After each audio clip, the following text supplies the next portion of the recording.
పోయింది గోదావరి తాను తెప్పున్న ఎగిసింది Godavari. Hi, hello, నమస్తే అండి. ఎలా ఉన్నారు మీరు? నేను చాలా బాగున్నానండి. మీరందరూ కూడా ఐరారోగ్యైశ్వర్యాలతోటి సుఖ సంతోషాలతోటి భగవంతుని దయలా అలాగా ఉండాలని ఆ భగవంతుని ప్రార్థిస్తున్నాను. అయితే ఈరోజు మీ అందరి కోసం ఒక ఈవినింగ్ స్నాక్, చక్కగా ఆరోగ్యకరంగా ఉండే ఈవినింగ్ స్నాక్స్ చూపెడతానండి. ఆ స్నాక్స్ ఏంటంటే గోధుమ పిండితోటి మెంతికూరతోటి చిన్న చిన్న చిన్న చిన్న చిట్టి చిట్టి కాజాలు. పిల్లలు పెద్దలు అందరూ తినచ్చు, చాలా ఆరోగ్యంగా ఉంటుంది. దానికి కావలసినవి చూపెడతాను చూడండి. ఇది గోధుమ పిండి అండి. గోధుమ పిండి నేను గోధుమలు ఆడించి మెత్తగా జల్లించి పట్టించాను. ఆ పిండిది ఇదిగో. మెంతికూర, ఒక గుప్పుడు మెంతికూర అండి, ఎక్కువ వేయక్కర్లా. ఒక గుప్పుడు మెంతికూర, ఇదిగో ఉప్పు, వాము, ఉప్పు, కారం. ఇదిగో ఈ గ్లాసున్నర పిండి మాత్రమే తీసుకున్నానండి, నేను ఎక్కువ తీసుకోలేదు. ఇదిగో కొద్దిగా నూనె ఇక్కడ పెట్టుకున్నా ముందర పిండి కలపటానికి దానికి. మీ అందరికీ కూడా ఇంట్రెస్టింగ్గా చూడండి, ఆరోగ్యకరమైన చాలా బాగుంటాయి కాబట్టి మీరు ఇంట్రెస్టింగ్గా చూసి వెంటనే మీరు ట్రై చేయండి. మన ఇంట్లో ఉండేవే కదా, రోజు చపాతీ చేసుకుంటాం అందరం అదే పిండి. మెంతికూర ఇప్పుడు ఆకుకూరల సీజన్ అండి, అందులో మెంతికూర బ్రహ్మాండంగా వస్తుంది. ఇప్పుడే మీరు మెంతికూరని ఎండబెట్టుకుని ఒక దాంట్లో చక్కగా వేసుకోండి. ప్రతి కూరలోనూ వేస్తే కూడా అది చాలా చాలా టేస్ట్గా ఉంటుంది. ఇప్పుడు నేను పచ్చికూరే దొరుకుతుంది కాబట్టి నేను పచ్చికూర వేస్తున్నాను దీంట్లోనూ. ఎలా చేస్తాను ఏంటి అనేది ప్రాసెస్లోకి వెళ్దాం రండి. ఇదిగా ఇప్పుడు స్టవ్ వెలిగిస్తున్నానండి. స్టవ్ వెలిగించుకుని కొద్దిగాను నూనె వేద్దాం దీంట్లో. ఎంత అక్కర్లేదు, ఒక చెంచా నూనె వేసి అప్పుడు ఈ మెంతికూరని నెమ్మదిగా మగ్గనిద్దాం దీంట్లో వేసి. అలాగా ఆకాకులో వేసేయచ్చు కానండి పిండిలోను. ఇది కూడా ఒక ట్రిక్కే, ఎందుకంటే మీరు వీడియో స్కిప్ చేయకుండా చూస్తే నేను చాలా చాలా చాలా చెబుతాను. దీంట్లో బోల్డన్ని మెలకువలు ఉంటాయి ప్రతి వంటలోనూ కూడా. అందరూ చేస్తారనుకోండి, కాదని నేను అన్నా. ఒక్కొక్క వంటకి ఒక్కొక్క రకమైన సులువు ఉంటుంది. ఆ సులువులు నేను మీకు చెబుతానమాట. ఇది ఆకుపడంగా వేసామనుకోండి, అది మనం వచ్చేటప్పుడు రాలిపోవచ్చు. అదే ఇలా మెత్తగా ముద్దలా చేసేసి దాంట్లో వేసేసామనుకోండి, ముద్దలో బాగా కలిసిపోతుంది అన్నమాట. ఎంతో టైం కూడా పట్టదు, ఇది చాలా తక్కువ టైంలో ఇలాగ మగ్గిపోతుంది. ఇది ఇంత చిన్నగా వేసినా కానీ అవన్నీ కూడా చాలా మంచి స్మెల్ వస్తాయండి. ఇది చూసారా, మగ్గిపోయింది. దీన్ని కొంచెం ఇలా చేసి దీన్ని నీళ్ళు లేకుండా చూసి కడిగేసి అక్కడ పెట్టాను, అందుకని కొద్దిగా అలా వచ్చింది. ఇది మగ్గింది అనుకోండి, మనం కోసేటప్పుడు ముక్కలు కోసేటప్పుడు ఇది అడ్డు రాదనమాట. అందులో బాగా పిండిలో మెల్ట్ అయిపోతుంది. అదిగో ఇప్పుడు ఇది అయిపోయాక ఇప్పుడు ఇదిగోనండి, ఇది కట్టేసాను స్టవ్. ఇదిగో ఇది గ్లాసున్నర పిండి తీసుకొని, మీరు ఎంతైనా తీసుకోవచ్చుదండి, దాంట్లో ఉంది, ఊరికే నేను తీసుకున్నాను. ఇప్పుడు ఏం చేయాలంటే ఈ పిండిలోనూ మనం కొంచెం ఆయిల్ కలుపుకోవాలి. నేను నెయ్యి అయినా వేసుకోవచ్చు, కానీ నేను నెయ్యి వేయటం లేదు. దీంట్లోనూ ఒక 5-6 చెంచాల ఆయిల్ వేద్దాం. ఇది చిన్న చెంచా అండి, నేతి చెంచా, అందుకని అలా కనపడుతుంది. దీనికి బైండ్ అవ్వటానికి ఎంతవరకు వేయాలనేది కూడా ఇప్పుడు మీకు చూపెడతాను చూడండి. ఇలా ఏ స్వీట్ అయినా, ఏ హాట్ అయినా, ఏదైనా సరే చాలా ఈజీగా చేసుకోవచ్చండి. పెద్ద గంటలు తరబడి మీరేం ఇబ్బంది పడవలసిన పని ఉండదు.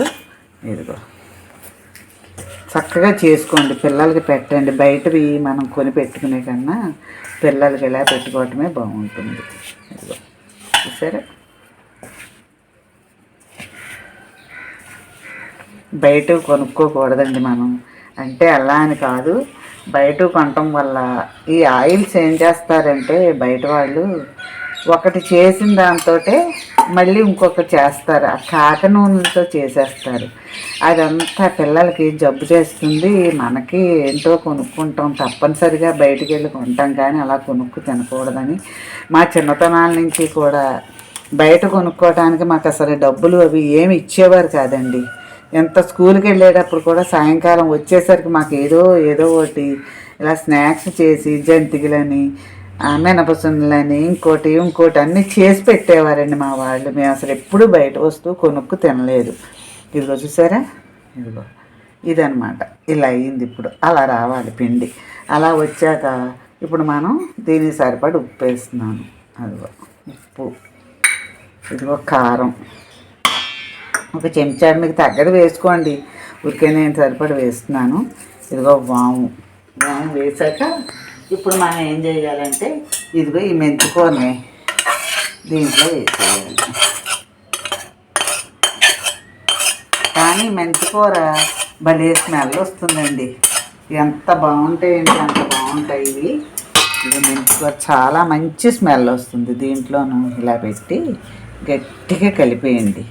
ఇది జిగురుగా బాగానే ఉంటుంది, మనకు మగ్గిపోయింది కాబట్టి. అదే మనం ఏమీ చేయకుండా వేసామనుకోండి ఆకులాకుల్లా ఉంటుంది. ఇప్పుడు దీంట్లో ఇది మెల్ట్ అయిపోయి ఇప్పుడు మీరు దీన్ని చపాతీ పిండిలాగా కొద్ది కొద్దిగా నీళ్లు పోసి మనం కలుపుకోవాలి.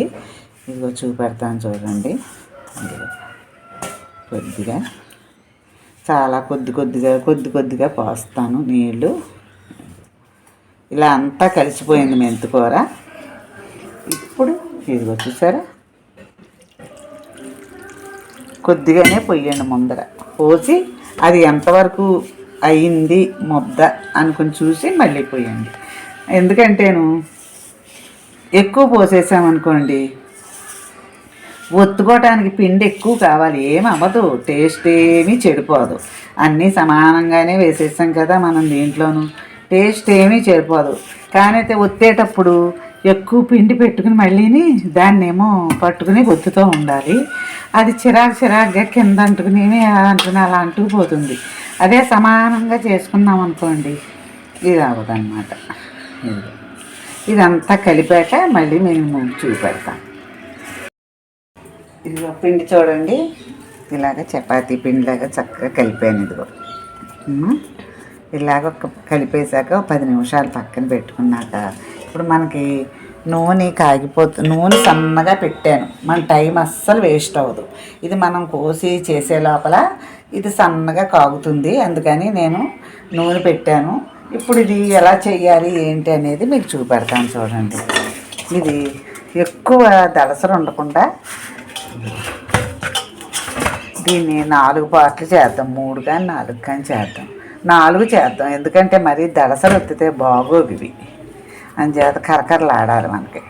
అన్నీ మంచివండి దీంట్లోనూ. ఎంత ఆరోగ్యకరమైనది స్నాక్స్ అంటే పిల్లలకి స్కూల్ నుంచి రాగానే పెడితే ఎంత హ్యాపీ ఫీల్ అవుతారు.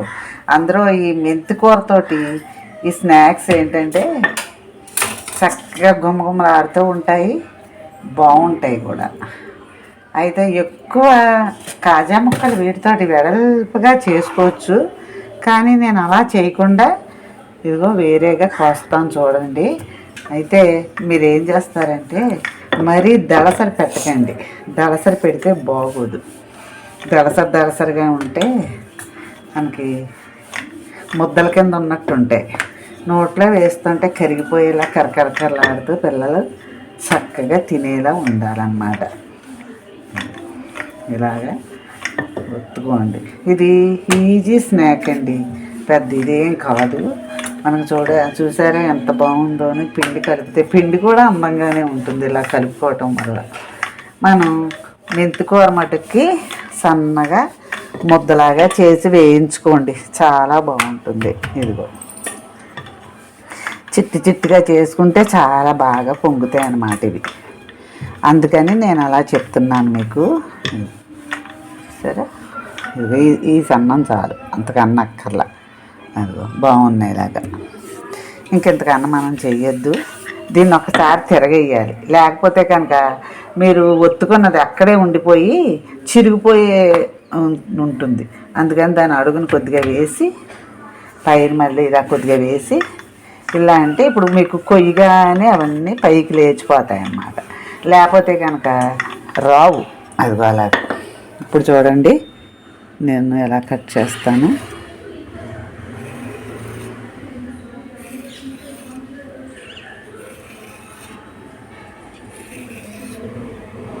పెద్ద పెద్దగా చేయొచ్చు, కానీ పెద్ద పెద్దగా చేస్తే ఒక రకంగా ఉంటాయి, పెద్దవాళ్ళు తినేటప్పుడు గుచ్చుకున్నట్టుగా అవుతాయి. ఇవి ఇంక మీకు ఇబ్బంది లేనివన్నమాట. గుప్పుడేసి తీసి పిల్లల నోట్లో పోసుకుంటారండి, అంత బాగుంటాయి. ఇదిగో చూడండి, చిన్న చిన్నవి చిన్న చిన్న పిల్లల్లాగా చిట్టికాయ చేయాలన్నమాట ఇదిగో.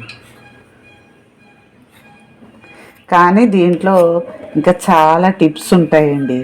ఎందుకు చెప్తున్నానంటే, మీరు కొంతమంది చిరాగ్గా ఏదో సోది చెబుతున్నానమాట కనుక్కోకండి.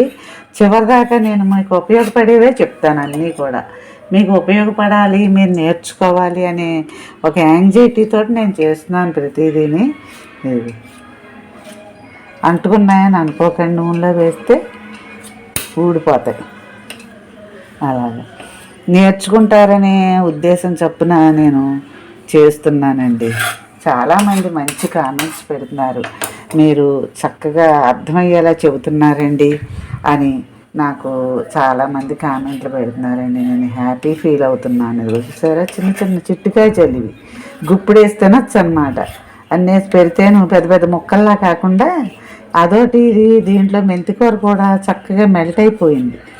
మనం వేయిస్తుంటేనే మంచి స్మెల్ వస్తుంది. ఇది చూసారో లేదో, చాలా బాగుంటుంది. ఇదిగో ఇలా కోసేయాలి. అన్నీ కూడా ఇదే సైజులో కోసుకోండి, బాగుంటుంది. పెద్ద పెద్దవి ఎవరైనా కోస్తారు, ఎవరైనా అలవాటేవి. ఇది ఏంటంటే కొంచెం వెరైటీగా ఉంటాయి. పిల్లలు కూడాను చక్కగా బాక్సుల్లో వేసి పట్టుకెళ్ళినా చాలా బాగుంటాయి అన్నమాట. ఇవన్నీ కూడా మీకు మళ్ళీ కోసి అన్నీ మీకు నేను చూపెడతాను. ఇదిగో నూనె కాగుతుందండి మనకు కూడా. ఇదిగో చూసారా, ఇలా కోసుకోవాలి ముక్కలు. ఇదిగో చూసాను, ఇలా కోసాను చిన్న చిన్న చిన్న చిన్నగాను. ఇప్పుడు మనం నెమ్మదిగా, కానీ మీడియంలోను సిమ్లోను పెట్టండి. ఒకేసారి అయితే బాగోదు, అందుకని ఒక్కొక్క అప్పడం ఒక వాయి అవుతుంది. ఒక అప్పడం నేను చేసినట్టు వేసేస్తున్నాను.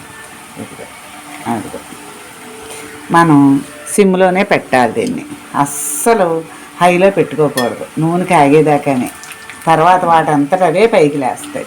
అంతగా వేడెక్కినా కానీ ఇలా కట్టేయండి, తర్వాత మళ్ళీ పెట్టుకోవచ్చు. ఎంతసేపు ఈ మైదా పిండి గోధుమ పిండి వంటలకి హైలో ఎప్పుడు పెట్టుకోకూడదండి. ఇప్పుడు కాజాలు చేస్తాను, అన్నింటికి మీకు నేను ఎలా చెబుతున్నాను, స్లోగా ఉండాలి. నూనె చాలా స్లోగా పెట్టుకోండి అని చెబుతాను. అందుకే నేను మీకు ఈజీగా అవుతాయి, అవే తేలుతాయి. చూడండి, మీరు నేను చెప్పిన మాట మీరు చూస్తూ ఉంటే, నేను కట్టేశాను కదా, ఇప్పుడు మళ్ళీ సన్నగా అంటించి పెడతాను. వాటంతటా అవే పైకి తేలాలి, మనం ఏం చెయ్యక్కర్లా. అయితే కొద్దిగా ఇక్కడ ముద్దలా పడిపోయాయని వీటిని, అది వాటంతటా అవే మీకు పైకి లేస్తాయి, అవే వేగుతాయి. ఈ లోపల చూడండి, ఈ అప్పడం మళ్ళీ ఒత్తుతున్నాను. ఆ వాయి అయ్యే లోపల మనం అస్సలు టైం ఒక్క క్షణం కూడా పాడు చేసుకోకూడదు. మీకు ఎలా కొయ్యాలో నేను చూపెట్టాను కదా, అలాగే అన్నీ కూడా కోద్దాం. చిన్న చిన్నగానే కోసుకోండి, కొద్ది మీడియంగా పెడతాను ఇప్పుడు. అది అవి వేగి పైకి లేచే వరకు కూడా మనం అసలు టచ్ చేయవలసిన పనే లేదు వాటిని. ఇప్పుడు ఇలా కోసేస్తే, వంకర టింకర్లు ఉంటే తీసి పడేయండి ఇలాగా. అప్పుడు మనం సన్నగా చాలా చిన్నగా కోసుకోవాలి. అదిగో ఇలాగే కట్ చేసుకోండి. కొన్ని ఇలాగా కోసేవి మామూలుగా చక్రాల్లా ఉంటాయి, అది కూడా నా దగ్గర ఉంది. కానీ ఇప్పుడు నేను టైంకి దాన్ని చూడలేక ఇలాగా చేస్తున్నాను, దీంతోటే చేస్తున్నాను, చాకుతో చేస్తున్నాను. అదైతే రౌండ్గా తిరిగి కట్ చేసుకుంటూ వెళ్ళిపోతుంది అన్నమాట, ఇలాగా అలా వెళ్ళిపోతుంది. అది ఉంది నా దగ్గర, కానీ అయితే టైంకి నేను తీయలేకపోయానండి. ఇదిగో ఇలా కోసేసి ఈ లావుగా ఉన్నవి తీసేయండి పక్కన, ఏం పర్వాలేదు. మళ్ళీ ఇంకో పిండి మొద్దు ఉంది కదా, అందులో దాన్ని కలిపేద్దాం. ఇది ఇలాగా సన్నగా అలా తీసుకుంటే బాగుంటాయి. ఒకే సైజులో అలా కోసుకోవాలి. ఇప్పుడు చూసారా, ఇదిగో ఎలా లేస్తున్నాయి ఇవి. అదిగో చూసారా ఎలా లేచాయో. అది ఇవి సన్నగా వేగాలి మనకి. అది వేగాక అన్నీ వాయి ఎలా తీస్తానో చూపెడతాను నేను మీకు. ఇదిగోనండి, ఈసారి ఎలా కలిపొచ్చాయో చక్కగా కరకరకరలాడుతూ అలా తేలిపోతాయి అన్నమాట. అదిగో ఎలా వచ్చాయో చూడండి, ఎంత కరకరలాడుతూ వస్తున్నాయో. అదిగో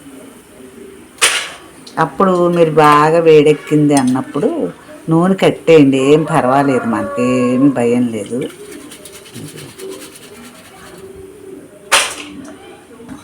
అదనమాట, ఇలా చేస్తే మీకు మళ్ళీని ఈ ముక్కలు చూడండి ఇలా కోసాను కదా, ఇవన్నీ కూడా ఇలా కోస్తాను. ఇలా కోసేసి మళ్ళీని గోల్డ్ కలర్లో వేయించి మీకు మళ్ళీ అన్నీ వేయించాక ఇది కూడా ఇలా కొయ్యటం కూడా సులువు చూసుకోండి. అలా అంటే కట్ అయిపోతాయి, కానీ చిన్నగా కట్ చేయండి, పెద్ద వద్దు. మనం ఏంటంటే పిల్లలు గుప్పుడేసి పట్టుకెళ్ళి తినేలా ఉండాలి, అంతే తప్పించి గొంతుకులో గుచ్చుకునేలాగా కాజా ముక్కల్లాగా అలాంటివి పోయకుండా ఇవి బాగుంటాయి ఇలాగా. అదిగో అలా నొక్కితే కట్ అయిపో, కత్తిరి అలా నొక్కితే ఇలాగా చాకు. అదిగో చూసారా, అలాగా. ఇగో ఇప్పుడు ఈ ముక్కలన్నీ కోసాను కదా, ఇదిగో ఇవి వేస్తున్నాను.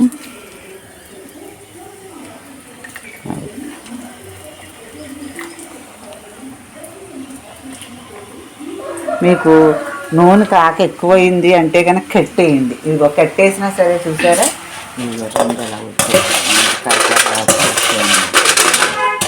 ఇప్పుడు మళ్ళీ మీకు ఇవన్నీ కూడా ఇలా వేసి అన్ని వాయిలు వేగాక మీకు చూపెడతాను మళ్ళీని అన్నీ అలాగా. ఇప్పుడు నేను వెలిగించకుండానే చూడండి ఎలా వేగిపోతున్నాయో. అంచేత మీరు సెగ ఎక్కువైతే కట్టేసి మరీ వేయండి. ఇదొక మీకు టిప్ అనమాట. దీంట్లో వీడియో మటుకు చివరిదాకా చూడండి, అన్నీ మాకు చెప్తాను మళ్ళీ. ఇదిగోనండి, మీ అందరి కోసం మెంతి కూర గోధుమ పిండితోటి చక్కగా ఆరోగ్యకరమైన ఈవినింగ్ స్నాక్స్. పిల్లలందరూ స్కూల్ నుంచి వచ్చేసరికి చక్కగా కాసిన పెట్టి ఏ పాలు ఏవో ఇస్తే ఆనందంగా ఆడుకోవటానికి చదువుకోవటానికి పెడతారు. ఇటువంటివి మీరు ఓపికగా చేసుకోండి. పెద్ద పెద్దవి కూడా కోసుకోవచ్చు ముక్కలు, కానీ నేను ఇవైతే గుప్పులతో తీసి వాళ్ళు తీసుకు తింటారనే ఉద్దేశం చప్పున నేను ఇలా చేశాను. ఈ గోధుమ పిండితోటి ఇంకా రకరకాలు ఉన్నాయి. మీకు బోల్డని స్వీట్లు హాట్లు అన్నీ ముందర వీడియోలో ఇంకా చూపెడతాను. కొంచెం ఓర్పుగా చేసుకుని మీ పిల్లలకి పెట్టి మీరు తిని మీ పెద్దవాళ్ళకి పెట్టి ఆనందించండి. ఈ వీడియో కనుక మీకు నచ్చితే లైక్ చేయండి, షేర్ చేయండి, కామెంట్ చేయండి. నా ఛానల్ తప్పకుండా సబ్స్క్రైబ్ చేసుకోండి. Thank you very much.